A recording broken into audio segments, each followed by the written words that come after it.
ನೋಡಿ, ಈ ದೇಶದಲ್ಲಿ ಯಾರು ಏನು ಬೇಕಾದ್ರೂ ಆಗ್ಬೋದು. ಏನು ಹೇಳಿ, ಯಾರು ಏನು ಬೇಕಾದ್ರೂ ಆಗ್ಬೋದು. ಹಿಂದೆಲ್ಲ ಇತ್ತು, ಮಾಸ್ಟರ್ ಮಕ್ಕಳು ಮಾಸ್ಟರ್ ಆಗಬೇಕು, ಇಂಜಿನಿಯರ್ ಮಕ್ಕಳು ಇಂಜಿನಿಯರು, ಡಾಕ್ಟರ್ ಮಕ್ಕಳು ಡಾಕ್ಟರ್ ಆಗಬೇಕು ಅಂತಿತ್ತು. ಈಗೇನಿಲ್ಲ, ನೀವೆಲ್ಲ ನೋಡಿದ್ದೀರ.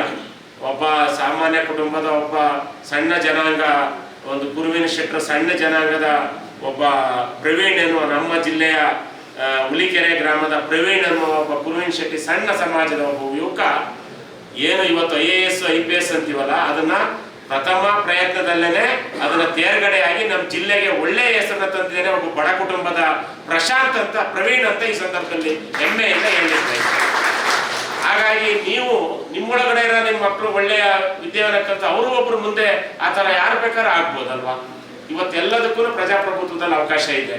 ಯಾರ ಮಕ್ಕಳು ಚೆನ್ನಾಗಿ ಕಷ್ಟಪಟ್ಟು ಓದ್ತಾರೋ ಅವರಿಗೆಲ್ಲ ಉತ್ತಮವಾದಂಥ ಅವಕಾಶವನ್ನ ಇವತ್ತು ಪ್ರಜಾಪ್ರಭುತ್ವದಲ್ಲಿ ವಹಿಸಿರೋದ್ರಿಂದ ನೀವು ಶಿಕ್ಷಣಕ್ಕೆ ಹೆಚ್ಚು ಆದ್ಯತೆಯನ್ನು ಕೊಡಬೇಕು.